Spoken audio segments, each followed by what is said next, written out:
Hello everyone, स्वागत है आप सभी का हमारे YouTube channel exam point competitive में।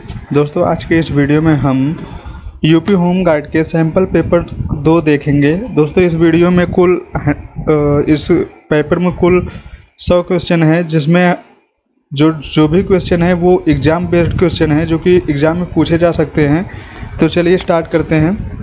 इसमें पहला क्वेश्चन है, दुनिया में पाए जाने वाला सबसे लंबा सांप है। आप ऑप्शन देख सकते हैं, एनाकोंडा है, बोआ है, रेटिकुलेटेड अजगर है, उसके बाद वाइपर है। तो दोस्तों, इसमें करेक्ट ऑप्शन जो है वो है एनाकोंडा। आप इसमें देख सकते हैं व्याख्या भी किया गया है। एनाकोंडा को दुनिया का सबसे भारी और सबसे लंबा सांपों में से एक माना जाता है, जिसकी लंबाई अक्सर $17 फीट से अधिक होती है। आप देख सकते हैं इसमें। उसके बाद एडिशनल इंफॉर्मेशन में दिया गया है विकल्प बी, बोआ बड़ा है लेकिन सबसे लंबा नहीं। और यहाँ पे रेटिकुलेटेड अजगर बहुत लंबा हो सकता है, लेकिन प्रश्न जो है पाठ्यपुस्तक के सामान्य उत्तर को दर्शाता है, जो एनाकोंडा को उजागर करता है। तो अब चलिए सेकंड नंबर का क्वेश्चन क्या है, आप देख सकते हैं।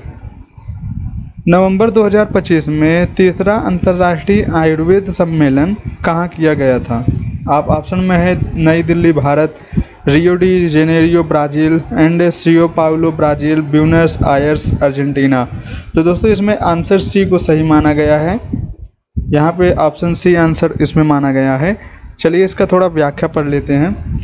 आप देख सकते हैं इसमें क्या बताया गया है। तीसरा अंतर्राष्ट्रीय आयुर्वेद सम्मेलन 14 से 15 नवंबर 2025 तक साओ पाउलो ब्राज़ील में आयोजित हुआ। इसका उद्घाटन ब्राज़ील में भारत के राजदूत दिनेश भाटिया ने किया।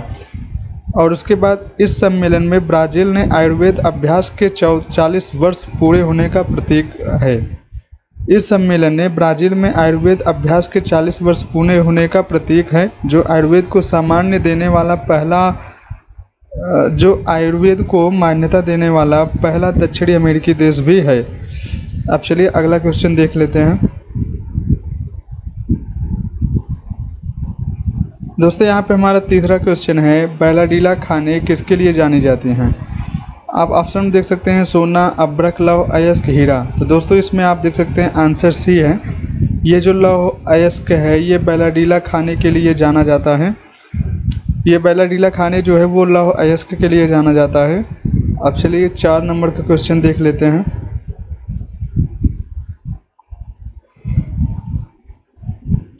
और चलिए दोस्तों, इसका हम व्याख्या थोड़ा पढ़ लेते हैं। छत्तीसगढ़ में स्थित है ये बैलाडीला के खाने मुख्य रूप से लौह अयस्क भंडारों के लिए जानी जाती हैं, जो कि छत्तीसगढ़ में स्थित हैं। और ये खाने भारत में लौह अयस्क के सबसे बड़े उत्पादकों में से एक हैं। और निकाले गए अयस्क की गुणवत्ता उच्च होती है, जो इसे इस्पात उद्योग के एक महत्वपूर्ण संसाधन बनाता है। यहाँ खनन किया गया है लौह अयस्क कई देशों में, विशेष रूप से जापान को निर्यात किया जाता है। साथ ही भारत के अपने उद्योगों में भी उपयोग किया जाता है। अब चलिए अगला क्वेश्चन देख लेते हैं। यहाँ एडिशनल इन्फॉर्मेशन में क्या बताया गया है। सोना बैलाडीला खानों का मुख्य उत्पाद नहीं है। हालांकि भारत के कुछ हिस्सों में सोने का खनन एक आवश्यक उद्योग है। बैलाडीला जो होता है दोस्तों, वो लौह अयस्क के लिए जाना जाता है, सोने के लिए नहीं। अभ्रक आप देख सकते हैं, इसमें ऑप्शन बी वाला है। अभ्रक एक और खनिज है जिसका खनन भारत में किया जाता है, मुख्य रूप से राजस्थान और बिहार में, लेकिन बैलाडीला में नहीं। अब चलिए चौथा क्वेश्चन देख लेते हैं। यहाँ चौथा नंबर का क्वेश्चन है हमारा, भारत का कौन सा शहर सितंबर 2025 तक भारत का पहला एकीकृत अपशिष्ट प्रबंधन शहर सह शिक्षण केंद्र स्थापित करने के लिए तैयार है, जिसका लक्ष्य कचरा मुक्त वातावरण बनाना है? इसमें आप देख सकते हैं गोरखपुर सही है। सी हमारा ऑप्शन जो है वो सही है। अब चलिए इसका थोड़ा व्याख्या पढ़ लेते हैं क्या है। यहाँ पे गोरखपुर को सितंबर 2025 तक शुरू करने के लिए लक्ष्य के साथ भारत का पहला एकीकृत अपशिष्ट प्रबंधन शहर सह शिक्षण केंद्र स्थापित करने के लिए चुना गया है। यह केंद्र वैज्ञानिक अपशिष्ट निपटान, पुनर्चक्रण और शिक्षा पर ध्यान केंद्रित करेगा, जिससे गोरखपुर को कचरा मुक्त मॉडल शहर में बदलने में मदद मिलेगी।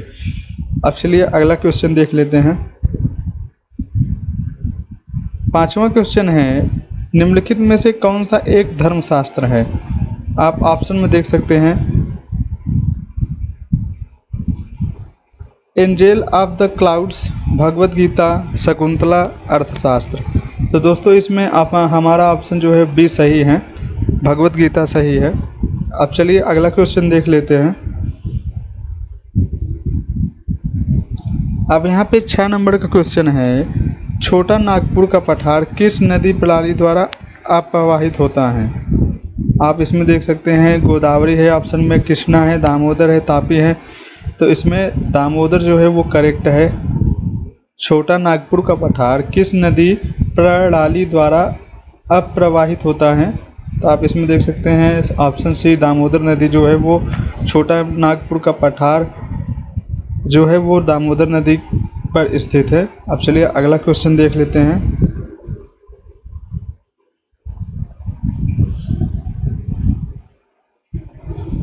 यहाँ पे 7वां क्वेश्चन है, निम्नलिखित में से कौन सा मौर्य शासक बौद्ध धर्म के समर्थन और उसके सिद्धांतों के प्रचार के लिए जाना जाता है?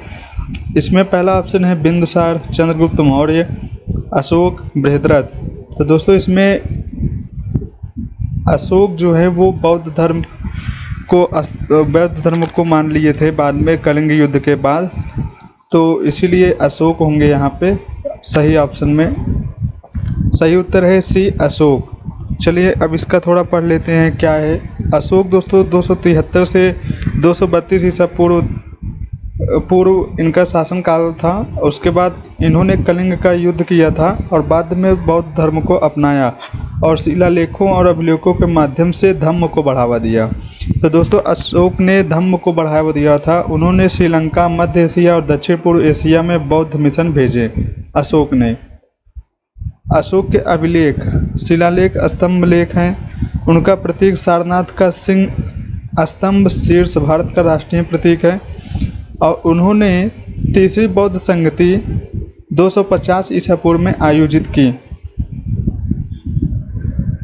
और यहाँ पे आप एडिशनल नॉलेज दे सकते हैं, जैसे कि चंद्रगुप्त मौर्य साम्राज्य के संस्थापक थे और उसके बाद बिंदुसार ने साम्राज्य का विस्तार किया लेकिन बौद्ध धर्म के प्रमुख संरक्षक नहीं थे। बृहद्रथ अंतिम मौर्य शासक थे जिनका पुष्यमित्र शुंग ने हत्या कर दी थी। अब चलिए अगला क्वेश्चन देख लेते हैं। 8वां क्वेश्चन है, मानव शरीर क्रिया विज्ञान की प्रमुख प्रणालियों में रक्त किस अंग प्रणाली से संबंधित है?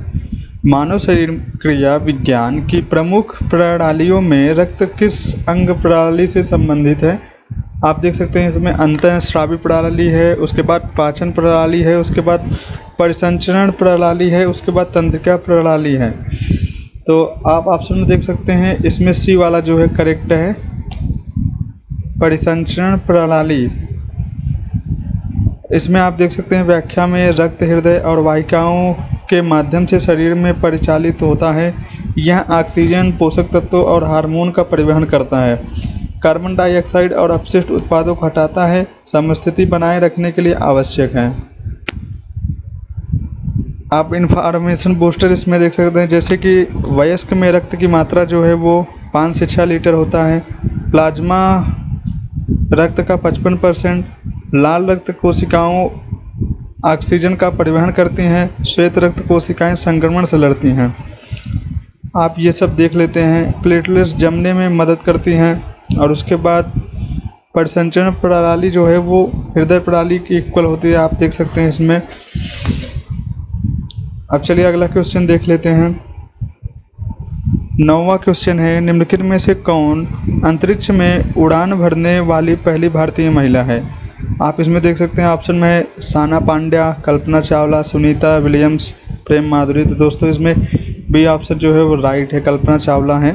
चलिए थोड़ा इसका स्पष्टीकरण देख लेते हैं। कल्पना चावला अंतरिक्ष में जाने वाली पहली भारतीय मूल की महिला थी। उन्होंने 1997 में स्पेस शटल कोलंबिया STS-87 पर उड़ान भरी थी। उसके बाद में उन्होंने 2003 में STS-107 पर उड़ान भरी, जहां शटल के पुनः प्रवेश पर विघटित होने पर दुखद रूप से अपनी जान गंवा बैठी। वह एक एरोस्पेस इंजीनियर और नासा की अंतरिक्ष यात्री थी।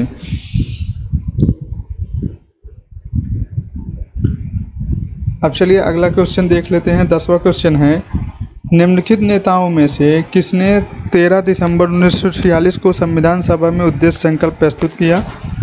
ऑप्शन में है doctor B R Ambedkar, S N Mukherjee, उसके बाद सी सुभाष चंद्र बोस और उसके बाद ऑप्शन डी है जवाहरलाल नेहरू।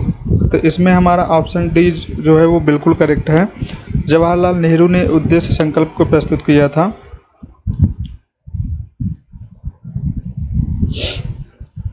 अब यहाँ पे 11 नंबर का क्वेश्चन क्या है, निम्नलिखित में से कौन ऊर्जा का एक गैर नवीकरणीय स्रोत है? ऑप्शन में आप देख सकते हैं पवन ऊर्जा, जल विद्युत ऊर्जा, उसके बाद सौर ऊर्जा, जीवाश्म ईंधन। तो ऑप्शन में आप देख सकते हैं इसमें जीवाश्म ईंधन जो है बिल्कुल करेक्ट है। निम्नलिखित में से कौन ऊर्जा का एक गैर नवीकरणीय स्रोत है? वो जीवाश्म ईंधन है। अब चलिए 12 नंबर का क्वेश्चन देख लेते हैं। निम्नलिखित में से कौन सी भारत में जायद मौसम के दौरान उगाई जाने वाली एक प्रमुख फसल है? ऑप्शन में है गेहूं, सब्जियां, मक्का, सरसों। तो दोस्तों ये जो सब्जियां होती हैं ये जायद फसल के अंतर्गत आती हैं। हमारा भी ऑप्शन जो है बिल्कुल करेक्ट है। यहाँ पे व्याख्या आप पढ़ सकते हैं, जायद मौसम रबी और खरीफ के बीच होता है मार्च जून में, और शुष्क मौसम के कारण फसलों की सिंचाई आवश्यकता होती है। शुष्क मौसम के कारण फसलों को सिंचाई की आवश्यकता होती है। सब्जियां, खीरा, तरबूजा और चारे की फसलें प्रमुख होती हैं, किसानों को अल्पकालिक आय प्रदान करती हैं।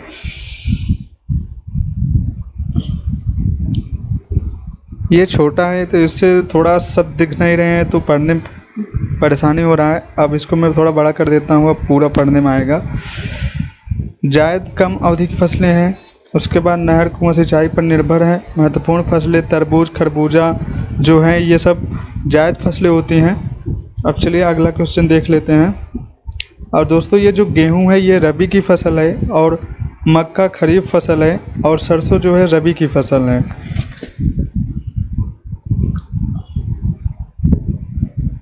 अब चलिए 13वां नंबर का क्वेश्चन देख लेते हैं।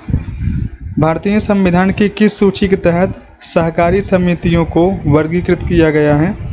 जैसे ए है समवर्ती सूची, बी है राज्य सूची, सी है अवशिष्ट शक्तियाँ, डी है संघ सूची। तो इसमें आप देख सकते हैं भारतीय संविधान की किस सूची के तहत सहकारी समितियों को वर्गीकृत किया गया था। तो ऑप्शन बी जो है राज्य सूची, ये बिल्कुल करेक्ट है। अब चलिए इसकी थोड़ी व्याख्या पढ़ लेते हैं, क्या है स्पष्टीकरण इसका देख लेते हैं। सहकारी समितियां 7वीं अनुसूची में राज्य सूची की प्रविष्ट 32 के तहत आती हैं। राज्यों को सहकारी समितियों के गठन, विनियमन और विघटन की शक्ति प्राप्त है।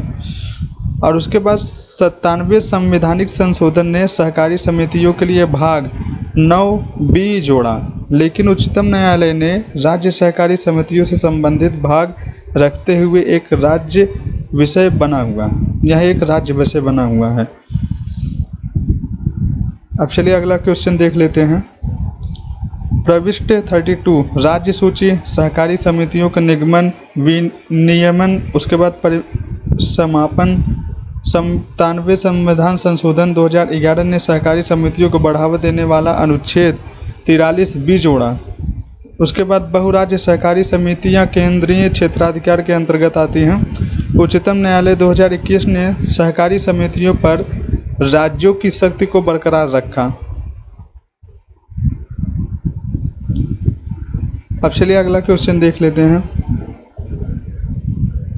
इसमें है माइटोकॉन्ड्रिया, एटीपी, राइबोसोम। तो दोस्तों इसमें ऑप्शन जो है सी सही है, प्रोटीन। माइटोकॉन्ड्रिया जो है एटीपी से संबंधित है, तो राइबोसोम जो है प्रोटीन से संबंधित है। आप यहाँ पर देख सकते हैं व्याख्या में, राइबोसोम जो होता है प्रोटीन संश्लेषण का स्थल है। जिस प्रकार माइटोकॉन्ड्रिया एटीपी का उत्पादन करते हैं, उसी प्रकार राइबोसोम प्रोटीन का उत्पादन करते हैं।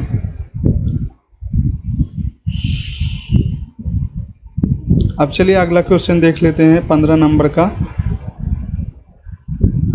भारत में मध्यकाल में कन्नौज पर किस राजवंश ने शासन किया था? ऑप्शन ए है राठौड़, गुर्जर प्रतिहार, ऑप्शन सी है चौहान, ऑप्शन डी है पाल। तो इसमें ऑप्शन बी जो है वो सही है। भारत में मध्यकाल में कन्नौज पर गुर्जर प्रतिहार वंश राजवंश ने शासन किया था। अब चलिए इसका थोड़ा एक्सप्लेनेशन देख लेते हैं। गुर्जर प्रतिहार एक प्रमुख राजवंश था जिसने भारत में मध्यकाल के दौरान विशेष रूप से 8वीं से 12वीं शताब्दी तक कन्नौज पर शासन किया। गुर्जर प्रतिहार भारत के उत्तरी क्षेत्र पर अपने गढ़ के लिए जाने जाते हैं, जिसमें कन्नौज भी शामिल है, जो उनके शासनकाल के दौरान एक प्रमुख राज्य था। राजा नागभट्ट प्रथम और उनके उत्तराधिकारियों के नेतृत्व में गुर्जर प्रतिहारों ने अपने साम्राज्य का विस्तार किया और उत्तर पश्चिम अरब तक अपनी सीमाएं फैलाई। कन्नौज गुर्जर प्रतिहारों की राजधानी थी और एक महत्वपूर्ण राजनीतिक और सांस्कृतिक केंद्र बन गया। हालांकि बाद में इसे राष्ट्रकूटों और पालों जैसी अन्य शक्तियों के आक्रमणों का सामना करना पड़ा। इस राजवंश का पतन 11वीं शताब्दी के बाद शुरू हुआ, जब इसे चंदेलों और चौहानों की बढ़ती शक्ति का सामना करना पड़ा। अब चलिए अगला क्वेश्चन देख लेते हैं।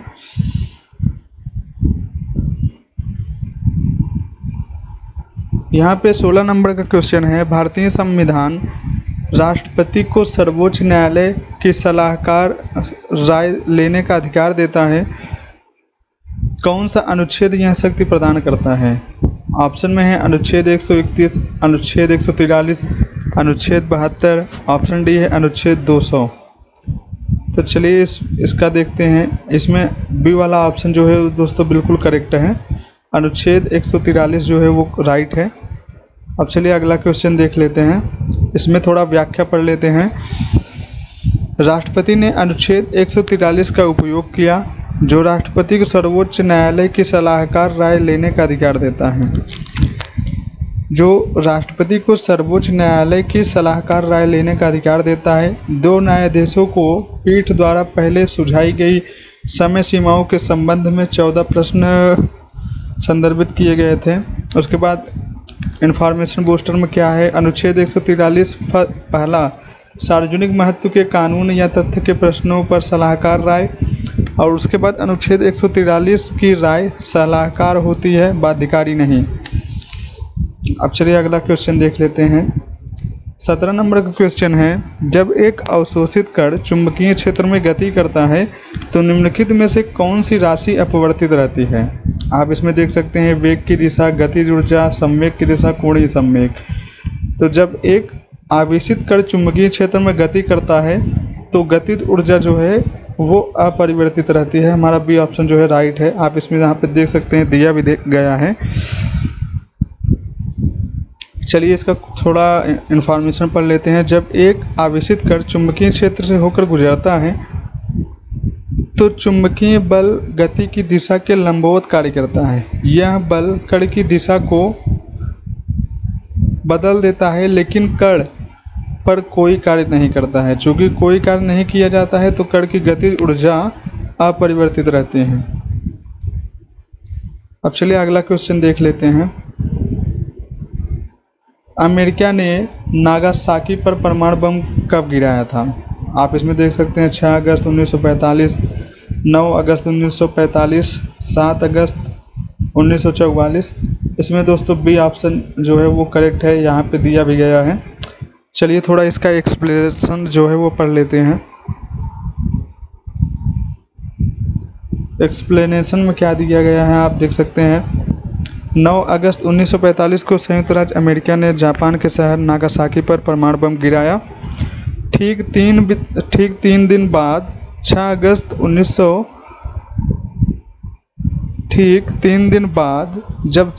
1945 को पहला बम हिरोशिमा पर गिराया गया था। हिरोशिमा पर गिराए गए बम, जिसे लिटिल बॉय कहा जाता था, युद्ध में परमाणु हथियारों का पहला उपयोग था, जिसे भारी विनाश हुआ और अनुमानित 70,000 से 1,40,000 लोग मारे गए। नागासाकी पर बम गिराए गए बम, जिसका नाम फैट मैन था, एक प्लूटोनियम आधारित हथियार था। इसने विनाशकारी क्षति पहुंचाई और नागासाकी में मरने वालों की संख्या 40,000 से 75 लोगों के बीच अनुमानित थी। अब चलिए अगला क्वेश्चन देख लेते हैं।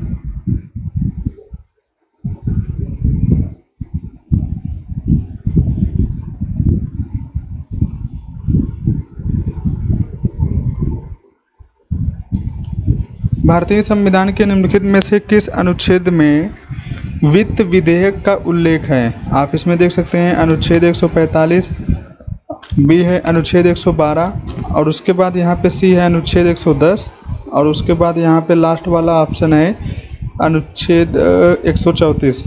तो इसमें हमारा ये अनुच्छेद 110 जो है वो बिल्कुल करेक्ट है। अब चलिए अगला क्वेश्चन देख लेते हैं। सामवेद को भारतीय डैश के प्राथमिक स्रोतों में से एक माना जाता है। पहला है सिक्का निर्माण, कपड़ा डिजाइन, चिंता, संगीत और कला। तो दोस्तों इसमें संगीत और कला जो है वो राइट है, यहाँ पे दिया भी गया है। सामवेद को दोस्तों भारतीय संगीत और कला के प्राथमिक स्रोतों में से एक माना जाता है। अब चलिए सामवेद को भारतीय संगीत का जनक भी माना जाता है। अब चलिए अगला क्वेश्चन देख लेते हैं 21 नंबर का। निम्नलिखित में से किस देश में फुटबॉल को नियंत्रित करने वाले अंतर्राष्ट्रीय महासंघ फीफा का मुख्यालय स्थित है? तो दोस्तों फीफा का मुख्यालय जो है वो स्विट्जरलैंड में स्थित है। ऑप्शन डी है ये बिल्कुल करेक्ट है। यहाँ पे स्पष्टीकरण में क्या दिया गया है? फीफा का मुख्यालय ज्यूरिख स्विट्जरलैंड में स्थित है। ज्यूरिख स्विट्जरलैंड का शहर है। फीफा विश्व कप जैसे प्रमुख विश्व टूर्नामेंटों सहित अंतर्राष्ट्रीय फुटबॉल को नियंत्रित करता है। इसकी स्थापना 21 मई 1904 को पेरिस में हुई थी, लेकिन बाद में इसका मुख्यालय स्विट्जरलैंड स्थानांतरित कर दिया गया। चलिए अब अगला क्वेश्चन देख लेते हैं।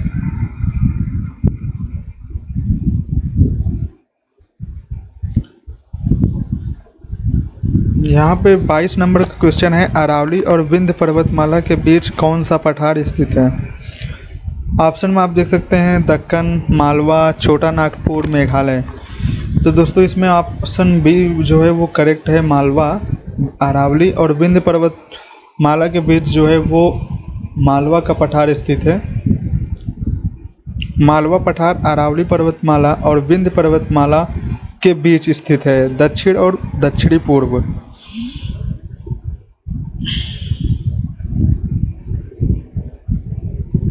अब चलिए अगला क्वेश्चन देख लेते हैं। यहाँ पे 23 नंबर का क्वेश्चन है, किसे भारत के वृद्ध पितामह के रूप में जाना जाता है और जिन्होंने भारतीय आर्थिक राष्ट्रवाद को बढ़ावा दिया? आप ऑप्शन में देख सकते हैं दादा भाई नौरोजी, लाला लाजपत राय, गोपाल कृष्ण गोखले, सुरेंद्र नाथ बनर्जी।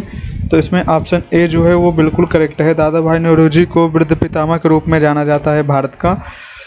अब चलिए इसका थोड़ा व्याख्या देख लेते हैं। राष्ट्रीय आंदोलन में अपने लंबे समय के नेतृत्व के लिए दादा भाई नौरोजी को भारत के वृद्ध पितामह के रूप में जाना जाता है। उन्होंने अपने धन निष्कासन सिद्धांत के माध्यम से ब्रिटिश आर्थिक शोषण को उजागर करके आर्थिक राष्ट्रवाद को बढ़ावा दिया। वह स्वशासन की मांग करने वाले सबसे शुरुआती राष्ट्रवादी नेताओं में से एक थे। ब्रिटिश संसद के लिए चुने जाने वाले पहले भारतीय 1892। उसके बाद poverty and un British rule in India पुस्तक के लेखक हैं। उसके बाद भारतीय राष्ट्रीय कांग्रेस के सह संस्थापक, औपचारिक रूप से स्वराज की मांग करने वाले पहले व्यक्ति 1906। भारतीय गरीबी की जड़ के रूप में आर्थिक निष्कासन पर प्रकाश डाला इन्होंने। अब चलिए अगला क्वेश्चन देख लेते हैं। 24 नंबर के क्वेश्चन में है, खाद्य प्रसंस्करण में उपयोग की जाने वाली निम्नलिखित प्रक्रियाओं में से कौन सी हानिकारक सूक्ष्म जीवों को मारती है? तो ऑप्शन में आप देख सकते हैं यहाँ पे किण्वन है, संवर्धन है, पाश्चीकरण है, परिपक्वन है। तो ऑप्शन सी जो है वो इसमें करेक्ट है, पाश्चीकरण जो है वो बिल्कुल करेक्ट है। अब चलिए अगला क्वेश्चन देख लेते हैं। यहाँ पे निम्नलिखित में से कौन सा शहर ब्रह्मपुत्र नदी के तट पर स्थित है? आप देख सकते हैं ऑप्शन ए है कटक, गुवाहाटी, पटना, दिल्ली। तो दोस्तों ये जो गुवाहाटी है ये ब्रह्मपुत्र नदी के तट पर स्थित है। हमारा बी वाला ऑप्शन जो है वो राइट है। अब चलिए अगला क्वेश्चन देख लेते हैं। यहाँ पे 26 नंबर का क्वेश्चन है, भारतीय रिजर्व बैंक द्वारा लीड बैंक योजना किस वर्ष शुरू की गई थी? तो दोस्तों इसमें आप देख सकते हैं ऑप्शन 1964, 1969। इसमें करेक्ट ऑप्शन जो है बी वाला है, ये 1969 जो है ये बिल्कुल करेक्ट है। भारतीय रिजर्व बैंक के द्वारा लीड बैंक योजना जो है वो 1969 में शुरू किया गया था। अब चलिए अगला क्वेश्चन देख लेते हैं।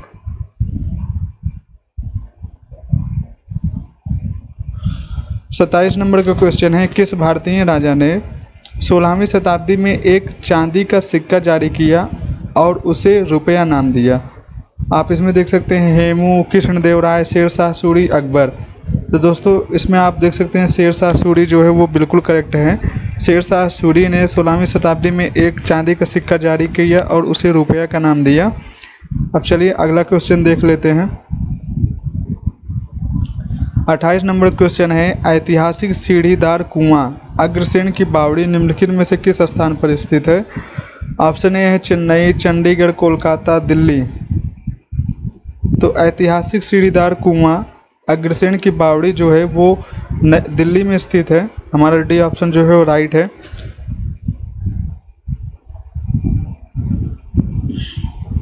अब यहाँ पे 29 नंबर का क्वेश्चन में क्या है, तीसरे आंग्ल मराठा युद्ध के बाद पेशवा को पेंशन देकर कहाँ भेजा गया था?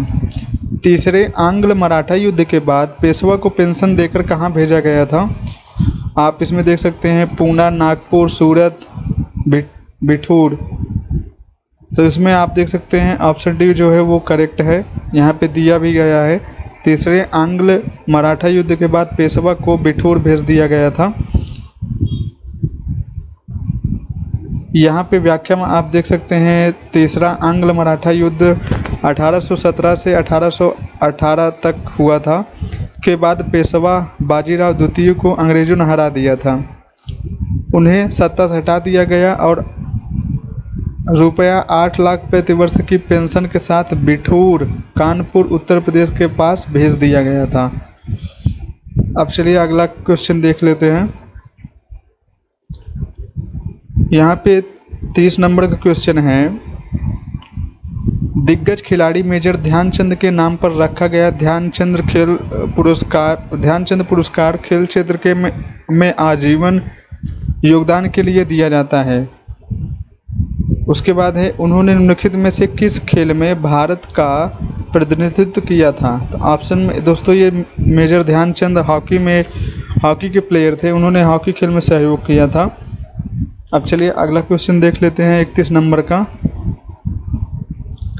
31 नंबर का क्वेश्चन है, डीएनए में मानक क्षार युग्मन किस प्रकार के बंधन के कारण होता है? आप ऑप्शन में है वेन डेर वाल्स अंतःक्रियाएं, आयनिक बंधन, उसके बाद हाइड्रोजन बंधन, उसके बाद सहसंयोजक बंधन। तो डीएनए में मानक क्षार युग्मन जो है वो हाइड्रोजन बंधन के कारण होता है। हमारा सी ऑप्शन जो है वो राइट है। अब चलिए अगला क्वेश्चन देख लेते हैं।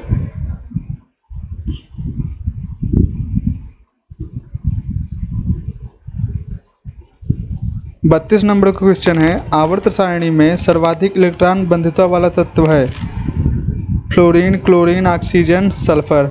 इसमें आप देख सकते हैं क्लोरीन जो है वो करेक्ट है। अब चलिए अगला क्वेश्चन देख लेते हैं 33 नंबर का। झिझिया निम्नलिखित में से किस राज्य का प्रसिद्ध सांस्कृतिक नृत्य है?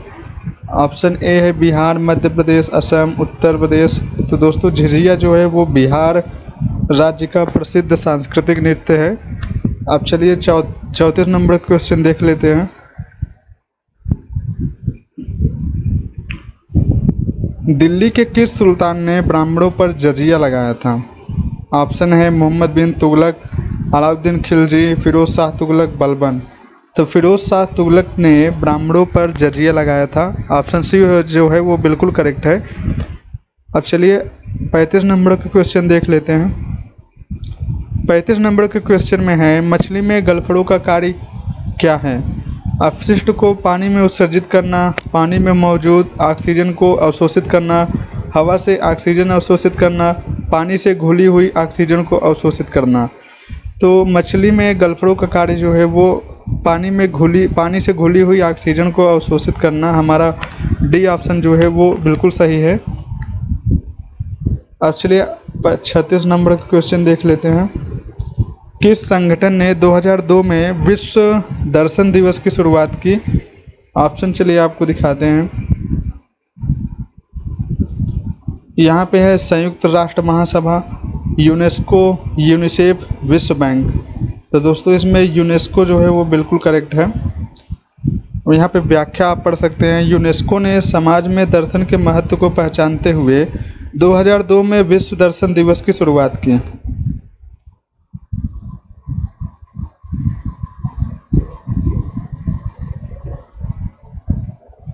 यहाँ पे अब 37 नंबर के क्वेश्चन में क्या पूछा है? ब्रिटिश ने बंगाल के विभाजन को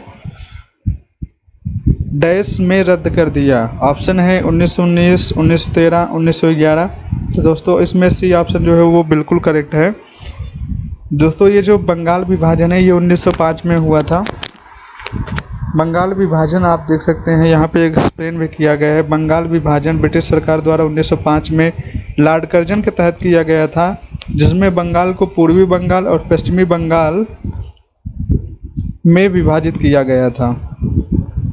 और कड़े लगातार प्रतिरोध के कारण ब्रिटिश सरकार ने 1911 में विभाजन को रद्द कर दिया। अब चलिए अगला क्वेश्चन देख लेते हैं। यहाँ पे 39 नंबर का क्वेश्चन क्या है आप देख सकते हैं।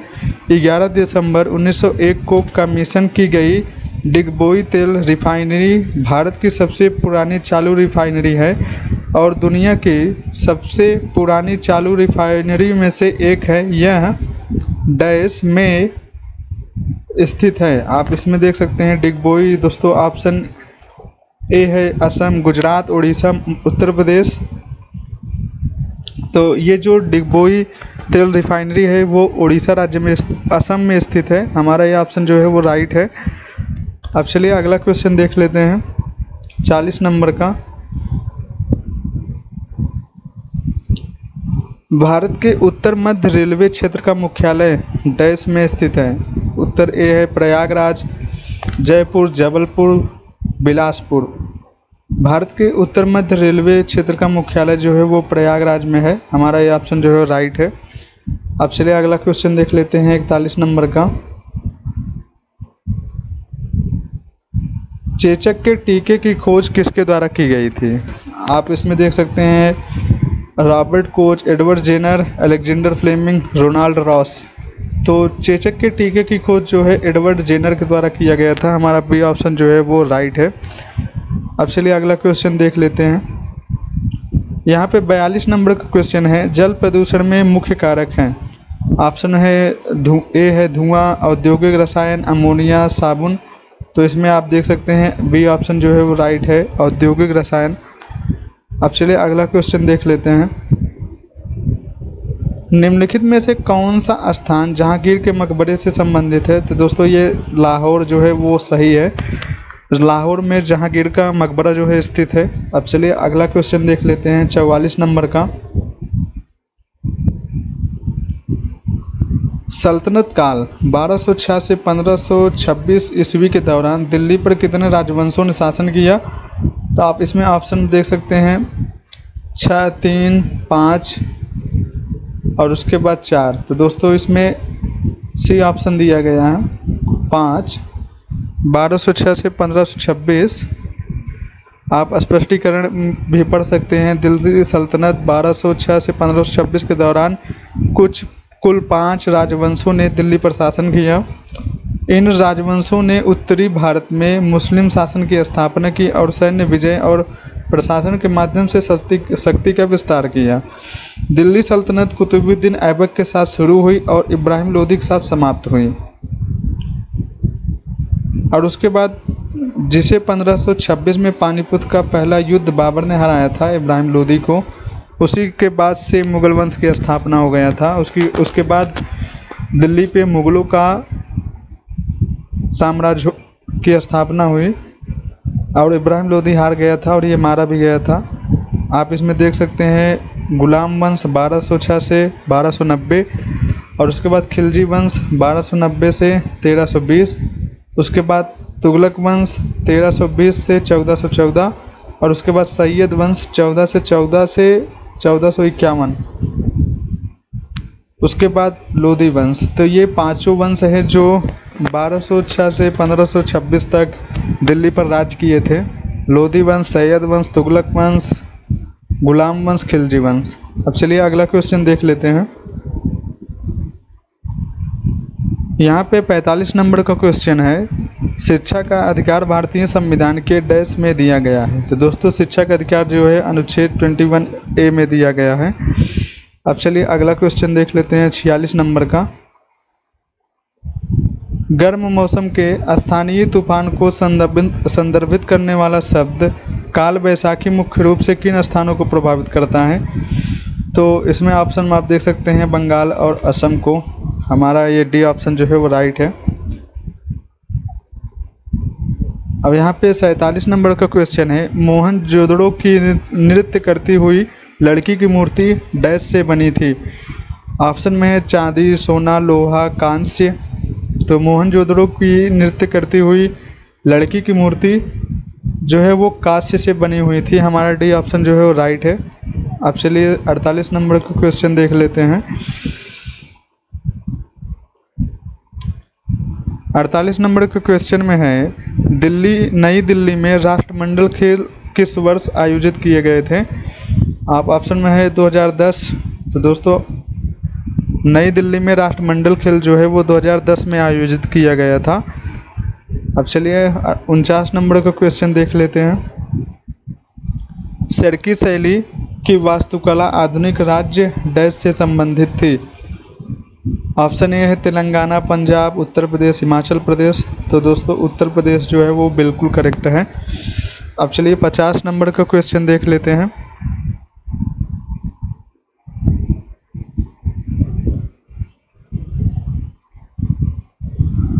बौद्ध धर्म के प्रमुख संप्रदाय क्या हैं? आप देख सकते हैं इसमें अंग, उपांग, पाथाचारी, परिव्राजक, हीनयान, महायान। तो दोस्तों हीनयान और महायान जो है वो बौद्ध धर्म के प्रमुख संप्रदाय हैं। अब चलिए 51 नंबर का क्वेश्चन देख लेते हैं। यहाँ पे डैश बागवानी की एक शाखा है क्योंकि यह रोपण के समय से लेकर कटाई के समय तक फूलों और सजावटी फसलों की खेती से संबंधित है। तो यहाँ से पुष्प कृषि जो है वो बागवानी की एक शाखा है क्योंकि यह रोपण के समय से लेकर कटाई के समय तक फूलों और सजावटी फसलों की खेती से संबंधित है। अब चलिए 52 नंबर का क्वेश्चन देख लेते हैं। धमेक स्तूप भारत के निम्नलिखित में से किस राज्य में स्थित है? तो दोस्तों ये उत्तर प्रदेश में स्थित है। हमारा बी ऑप्शन जो है वो करेक्ट है। अब चलिए अगला क्वेश्चन देख लेते हैं। यहाँ पे 53 नंबर का क्वेश्चन है, कोलकाता में 33वें CII उत्कृष्टता शिखर सम्मेलन में CII क्वालिटी रत्न पुरस्कार 2025 से किसे सम्मानित किया गया है? तो इसमें आप देख सकते हैं वेणु श्रीनिवासन को सम्मानित किया गया है। अब चलिए अगला क्वेश्चन देख लेते हैं। 54 नंबर का क्वेश्चन है, International Big Cat Alliance IBCA किस वर्ष लॉन्च किया गया था? ऑप्शन में है 2020, 2023, 2021, 2022। तो दोस्तों इसमें 2023 जो है वो बिल्कुल करेक्ट है। इंटरनेशनल बिग कैट एलायंस जो है वो 2023 में शुरू किया गया था।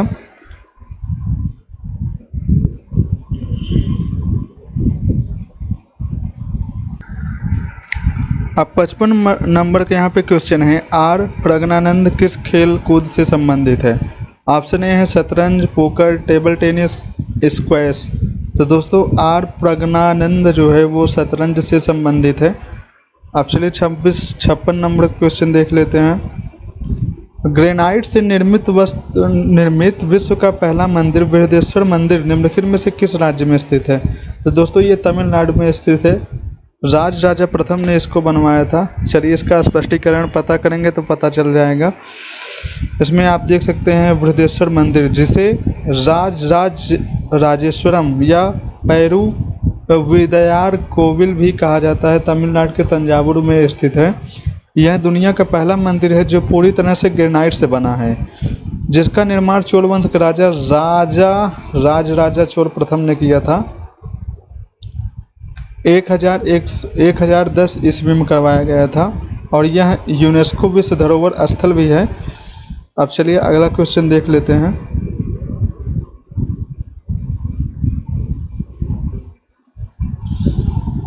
योग्यता के आधार पर भारत के सिविल सेवकों की भर्ती का कार्य किस निकाय को सौंपा गया है? आप इसमें देख सकते हैं राष्ट्रपति सचिवालय, जिला बोर्डों के माध्यम से राज्य सरकारें, संघ लोक सेवा आयोग, उसके बाद भारतीय निर्वाचन आयोग। तो संघ लोक सेवा आयोग को सौंपा गया है योग्यता के आधार पर भारत के सिविल सेवकों की भर्ती का कार्य। अब चलिए अगला क्वेश्चन देख लेते हैं। 58 नंबर का क्वेश्चन है, गांधी जी ने भारतीयों से रॉलेट एक्ट के अहिंसक विरोध के दिन के रूप में डैश को मनाने का अनुरोध किया? ऑप्शन डी 6 अप्रैल 1919 को मनाने का अनुरोध किया। सही उत्तर है 6 अप्रैल 1919। चलिए इसका थोड़ा व्याख्या पढ़ लेते हैं। महात्मा गांधी ने भारतीयों से रॉलेट एक्ट के खिलाफ राष्ट्रव्यापी अहिंसक विरोध के दिन के रूप में 6 अप्रैल 1919 को मनाने का अनुरोध किया था। इस दिन हड़ताल शुरू की गई थी जिसमें पूरे भारत में उपवास, प्रार्थना और शांतिपूर्ण प्रदर्शन शामिल थे। अब चलिए अगला क्वेश्चन देख लेते हैं। 59वां, वह तत्व जो एक उभयधर्मी ऑक्साइड बनाता है वह है? ऑप्शन में है सोडियम, मैग्नीशियम, एल्युमिनियम, क्लोरीन।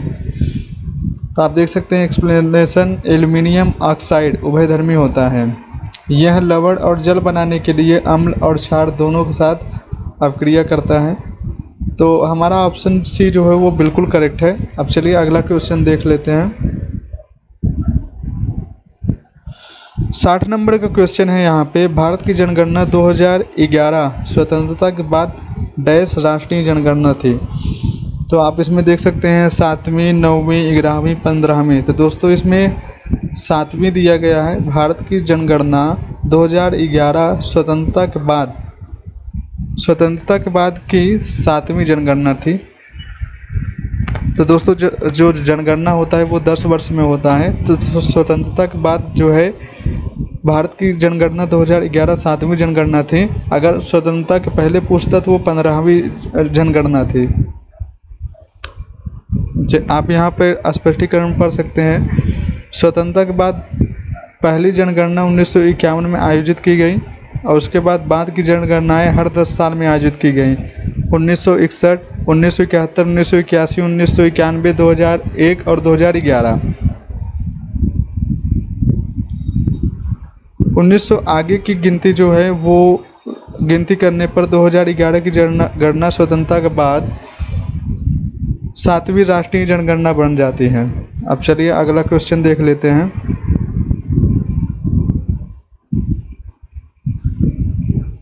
निम्नलिखित में से कौन सा भारत में एक मानव निर्मित द्वीप है? आप इसमें देख सकते हैं अमवाज द्वीप, उसके बाद विलिंगडन द्वीप, उसके बाद मिनिकॉय द्वीप, उसके बाद जुरोंग द्वीप।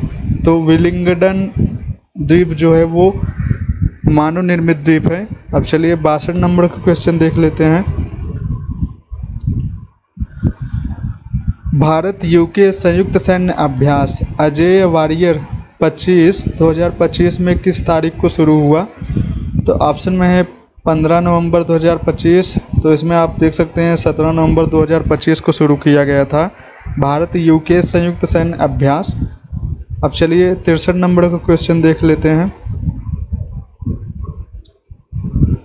भारतीय संविधान में 42वें संवैधानिक संशोधन अधिनियम 1976 द्वारा कितने मूल कर्तव्य सम्मिलित किए गए थे?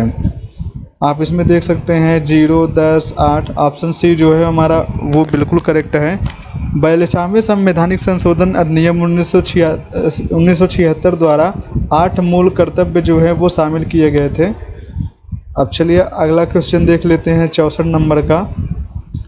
यहाँ पे है बॉडी मास इंडेक्स की गणना के लिए बॉडी मास इंडेक्स की गणना के लिए व्यक्ति के वजन को निम्न में से किससे विभाजित किया जाता है? आप इसमें देख सकते हैं ऑप्शन में है वजन का वर्ग, ऊंचाई का वर्गमूल, उसके बाद विटामिन का सेवन। तो इसमें हमारा बी ऑप्शन जो है वो बिल्कुल करेक्ट है। अब चलिए अगला क्वेश्चन देख लेते हैं। रोज़ेनमुंड अपचयन में अम्ल क्लोराइड किससे परिवर्तित होते हैं? ऑप्शन में है एल्कोहल, एल्डिहाइड, कार्बोक्सिलिक अम्ल, और उसके बाद डी है एस्टर। तो इसमें दोस्तों हमारा बी ऑप्शन जो है वो राइट है। रोज़ेनमुंड अपचयन में एल्डिहाइड अम्ल क्लोराइड किस में परिवर्तित होता है? तो एल्डिहाइड में परिवर्तित होता है। अब चलिए अगला क्वेश्चन देख लेते हैं। संविधान सभा की निम्नलिखित में से किस समिति की अध्यक्षता राजेंद्र प्रसाद ने की थी? आप इसमें देख सकते हैं संघ शक्ति समिति, प्रक्रिया नियम समिति, राष्ट्रीय ध्वज पर तदर्थ समिति, उसके बाद वित्त और कर्मचारी समिति। तो संघ शक्ति समिति के जो अध्यक्ष थे वो डॉक्टर राजेंद्र प्रसाद ने की थी अध्यक्षता इसकी। अब चलिए अगला क्वेश्चन देख लेते हैं। लोटिया किस राज्य का क्षेत्रीय संगीत है? ऑप्शन है छत्तीसगढ़, उत्तर प्रदेश, गोवा, राजस्थान।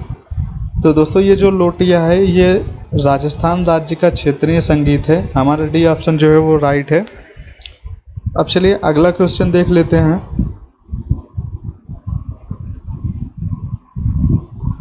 परमाणु त्रिज्या को किस में मापा जाता है? आप इसमें देख सकते हैं माइक्रोमीटर में, नैनोमीटर में, मिलीमीटर में, सेंटीमीटर में। तो परमाणु त्रिज्या को नैनोमीटर में मापा जाता है। आप इसमें देख सकते हैं ऑप्शन बी जो है वो राइट है। अब चलिए अगला क्वेश्चन देख लेते हैं क्या है। वेलेंसिया ग्रैंड प्रिक्स में मोटो जीपी 2025 फाइनल किसने जीता? ऑप्शन में है Mark Marquez, Raul Fernandez, Marco Bezzecchi, उसके बाद फेबियो डी जियानटोनियो।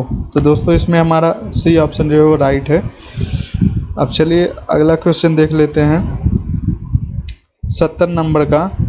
कृषि आधारित धार्मिक नुआखाई उत्सव निम्नलिखित में से किस राज्य में मनाया जाता है? ऑप्शन है महाराष्ट्र, तमिलनाडु, केरल, उड़ीसा। तो ऑप्शन डी जो है उड़ीसा, ये बिल्कुल करेक्ट है। अब चलिए अगला क्वेश्चन देख लेते हैं। निम्नलिखित में से कौन सी नदी भारत बांग्लादेश सीमा का हिस्सा बनाती है जिसका उद्गम दक्षिण त्रिपुरा जिले से होता है और बांग्लादेश में बहती है? ऑप्शन में आप देख सकते हैं सुरमा नदी, कावेरी नदी, सांगू नदी, फैनी नदी। तो ऑप्शन डी जो है वो बिल्कुल करेक्ट है। अब चलिए अगला क्वेश्चन देख लेते हैं। एक्स्ट्रा टाइम में जाने वाली किसी भी अंतर्राष्ट्रीय फुटबॉल मैच की कुल विनियमन समय अवधि क्या है? एक्स्ट्रा टाइम में जाने वाले किसी भी अंतर्राष्ट्रीय फुटबॉल मैच की कुल विनियमन समय अवधि क्या है? आप इसमें देख सकते हैं ऑप्शन ए है 120, 90, उसके बाद 100, 150। तो 120 मिनट है। हमारा ए ऑप्शन जो है वो बिल्कुल करेक्ट है। अब चलिए अगला क्वेश्चन देख लेते हैं।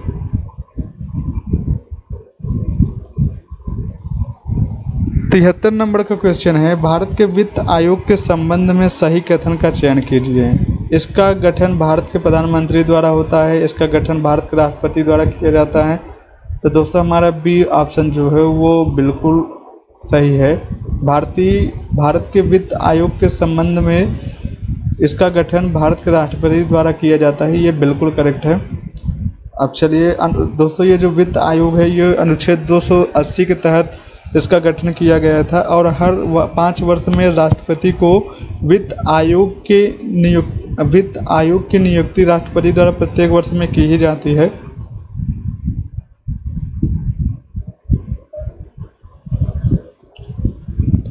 अब यहाँ पे 74वां क्वेश्चन है प्रयाग प्रशस्ति जिसे इलाहाबाद स्तंभ शिलालेख के नाम से जाना जाता है डैश की उपलब्धियों के बारे में प्रदान करता है। तो दोस्तों ये ऑप्शन इसमें समुद्रगुप्त है, ये बिल्कुल करेक्ट है। और प्रयाग प्रशस्ति रचना जो है वो हरिसेन ने किया था।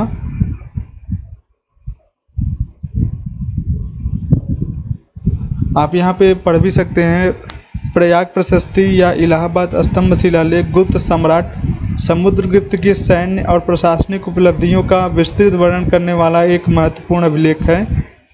यह शिलालेख समुद्रगुप्त के दरबारी कवि और मंत्री हरिसेन द्वारा शास्त्रीय संस्कृत में रचा गया था। अब चलिए अगला क्वेश्चन देख लेते हैं।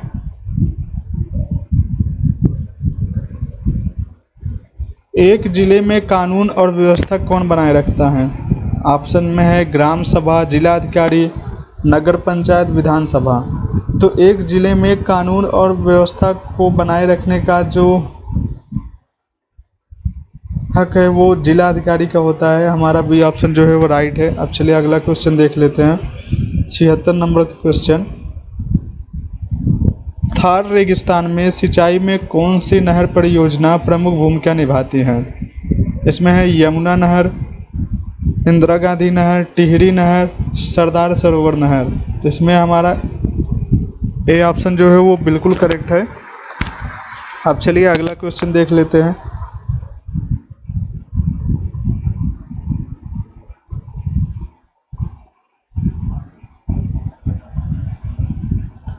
यहाँ पे 77 नंबर क्वेश्चन है, निम्नलिखित में से कौन सी गतिविधि किसी अर्थव्यवस्था के द्वितीय क्षेत्र से संबंधित है?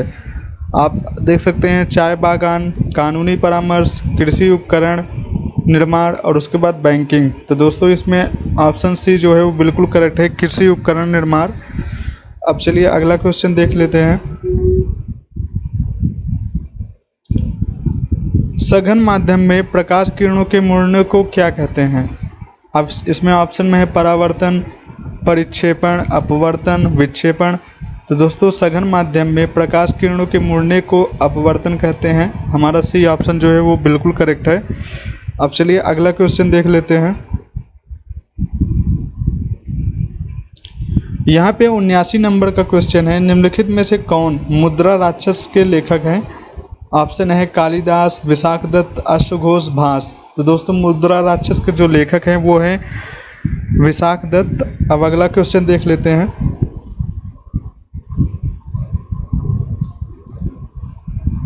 यहाँ पे 80 नंबर का क्वेश्चन है, वह तत्व जो अपरूपता की घटना दर्शाता है।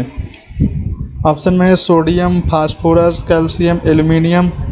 तो दोस्तों फास्फोरस जो है वो अपरूपता की घटना को दर्शाता है। अब चलिए अगला क्वेश्चन देख लेते हैं 81 नंबर का, निम्नलिखित में से किस वर्ष सूचना का अधिकार अधिनियम पारित किया गया था? ऑप्शन में है 1919, 2005 और उसके बाद 1973 और 2007। तो दोस्तों इसमें हमारा ये बी ऑप्शन जो है वो राइट है। सूचना अधिकार जो है वो 2005 में पारित किया गया था। अब चलिए अगला क्वेश्चन देख लेते हैं। यहाँ पे सहायक गठबंधन प्रणाली के तहत अवध का विलय कब किया गया था? 1856 ईस्वी, 1855 ईस्वी, 1851 ईस्वी, 1853 ईस्वी। तो दोस्तों इसमें हमारा ए ऑप्शन जो है वो बिल्कुल करेक्ट है। अब चलिए अगला क्वेश्चन देख लेते हैं। 83वां बंगाल सती विनियमन किस वर्ष अधिनियमित किया गया था? बंगाल सती विनियमन किस वर्ष अधिनियमित किया गया था? ऑप्शन ए है 1837, 1818, उसके बाद 1829, 1858। तो ऑप्शन में हमारा सी जो है वो बिल्कुल करेक्ट है। अब चलिए अगला क्वेश्चन देख लेते हैं। बड़ा इमामबाड़ा एक अद्भुत वास्तुकला वाला ऐतिहासिक भवन निम्नलिखित में से किस शहर में स्थित है? मुंबई, पानीपति, लखनऊ, हैदराबाद। तो दोस्तों इसमें लखनऊ जो है वो करेक्ट है। अब चलिए अगला क्वेश्चन देख लेते हैं। कोलाइड के निर्माण में आर्सेनियस सल्फाइड साल तैयार करने के लिए उपयोग की जाने वाली विधि है।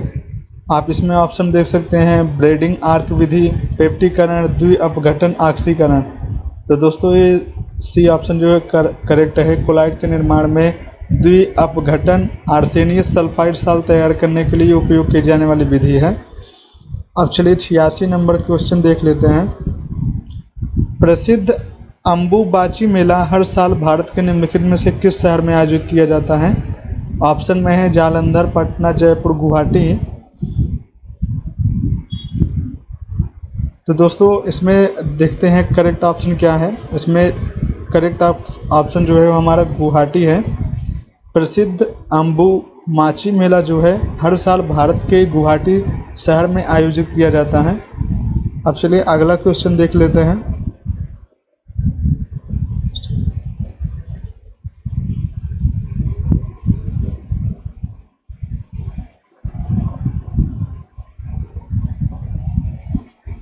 यहाँ पे 87 नंबर क्वेश्चन है। मई 2025 में निम्नलिखित में से कौन भारत के 25वें मुख्य न्यायाधीश होंगे। आप यहाँ पे देख सकते हैं ऑप्शन में है न्यायमूर्ति सुधांशु धूलिया, न्यायमूर्ति भूषण रामकृष्ण गवई, उसके बाद न्यायमूर्ति प्रशांत कुमार मिश्रा, उसके बाद न्यायमूर्ति पामिंडीगतम श्री नरसिम्हा। तो दोस्तों इसमें ऑप्शन बी जो है न्यायमूर्ति भूषण रामकृष्ण गवई, ये 25वें मुख्य न्यायाधीश होंगे, चीफ जस्टिस ऑफ इंडिया 2025 के। अब चलिए अगला क्वेश्चन देख लेते हैं।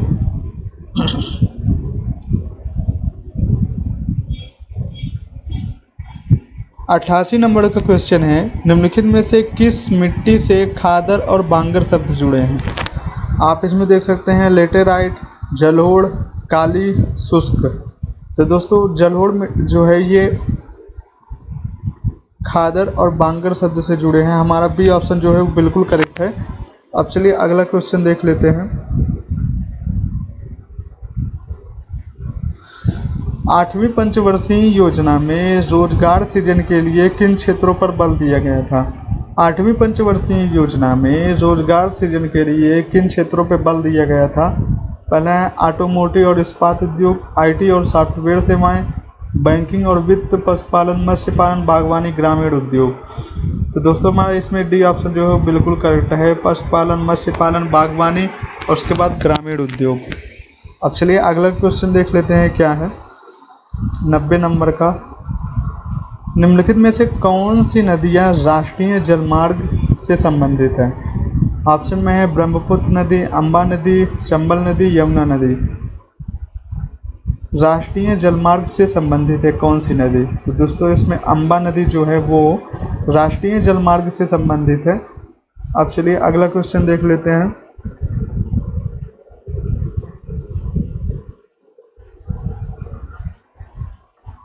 यहाँ पे डैश नेत्र लेंस की फोकस दूरी समायोजित करने में मदद करता है। आप देख सकते हैं लेंस, पश्चाभिकाय, रेटिना, संपूर्ण नेत्र गोलक। तो इसमें पश्चाभिकाय जो है वो नेत्र लेंस को फोकस दूरी समायोजित करने में मदद करता है। अब चलिए अगला क्वेश्चन देख लेते हैं। विश्व सतत विकास शिखर सम्मेलन मार्च 2025 में कहाँ आयोजित किया गया था। ऑप्शन में है हैदराबाद भारत, नई दिल्ली भारत, बेंगलुरु भारत, मुंबई भारत। तो इसमें बी ऑप्शन जो है वो बिल्कुल करेक्ट है। अब चलिए अगला क्वेश्चन देख लेते हैं 93 नंबर का।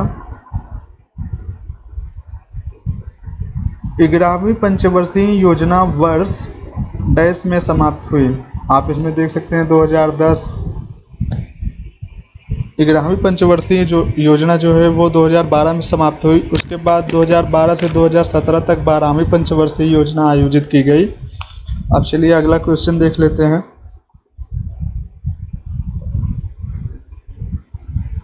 कार्य करने की क्षमता रखने वाली वस्तु को कहा जाता है कि उसमें आप देख सकते हैं जड़ता, बल, दाब, ऊर्जा। तो दोस्तों इसमें ऊर्जा जो है वो बिल्कुल करेक्ट है।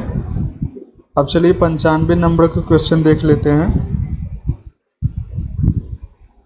निम्नलिखित में से कौन लोदी वंश का संस्थापक शासक है। आप इसमें देख सकते हैं दौलत खान लोदी, सिकंदर खान लोदी, इब्राहिम खान लोदी, बहलोल खान लोदी। तो बहलोल खान लोदी ने लोदी वंश की स्थापना की थी। हमारा डी ऑप्शन जो है राइट है। अब चलिए अगला क्वेश्चन देख लेते हैं। भारत में निम्नलिखित में से कौन सा पारंपरिक नृत्य रूपी सजी हुई डंडियों की एक जोड़ी के उपयोग को शामिल करता है और पारंपरिक रूप से नवरात्रि के दौरान किया जाता है। तो दोस्तों इसमें ऑप्शन में कोली डांडिया। दोस्तों ये डांडिया जो है नवरात्रि के समय किया जाने वाला है। अब चलिए अगला क्वेश्चन देख लेते हैं। 97 नंबर का क्वेश्चन क्या है? 97 नंबर के क्वेश्चन में पूछा है, शिलांग की बारापानी झील को डैश के नाम से जाना जाता है। ऑप्शन है उमियाम झील, सिल्लोई झील, हाफलॉन्ग झील, उसके बाद जयसमंद झील। तो ऑप्शन ए जो है इसमें करेक्ट है। अब चलिए अगला क्वेश्चन देख लेते हैं। निम्नलिखित में से कौन भारत के राष्ट्रीय मानवाधिकार आयोग के अध्यक्ष की नियुक्ति करता है? ऑप्शन है भारत के मुख्य न्यायाधीश, भारत के राष्ट्रपति, प्रधानमंत्री, लोकसभा के अध्यक्ष। तो इसमें हमारा बी ऑप्शन जो है वो राइट है। निम्नलिखित में से कौन भारत के राष्ट्रीय मानवाधिकार आयोग के अध्यक्ष की नियुक्ति करता है? तो भारत के राष्ट्रपति जो है वो करते हैं। अब चलिए अगला क्वेश्चन देख लेते हैं। उसके बाद है देवेंद्र झाझड़िया निम्नलिखित में से किस खेल से संबंधित है? तो इसमें ऑप्शन में है कुश्ती, उसके बाद है मुक्केबाजी, भाला फेंक, उसके बाद बैडमिंटन। तो दोस्तों ये भाला फेंक जो है हमारा सही है। अब चलिए अंतिम क्वेश्चन देख लेते हैं क्या है। यहाँ पे झूम के नाम से जाने जाने वाली स्थानांतरित कृषि किस राज्य में प्रचलित है? ऑप्शन है ओडिशा, केरल, मध्य प्रदेश, असम। तो इसमें असम जो है वो बिल्कुल करेक्ट है। तो चलिए इस वीडियो में बस इतना ही, मिलते हैं नेक्स्ट वीडियो में। अगर आपको वीडियो अच्छा लगा हो तो इसे लाइक और सब्सक्राइब जरूर कीजिए। हम अगले वीडियो में अगला मॉडल पेपर लेके आएंगे यूपी होम गार्ड के लिए 100 क्वेश्चन ऐसे ही, और हम टेस्ट भी साथ में लेके आएंगे। 10-10 क्वेश्चंस के टेस्ट हम बनाएंगे, जिससे जो उसमें क्वेश्चन होंगे वो पेपर बेस्ड होंगे। अगर आप वीडियो को अच्छा लगे तो इसे लाइक और सब्सक्राइब जरूर कीजिए। मिलते हैं नेक्स्ट वीडियो में।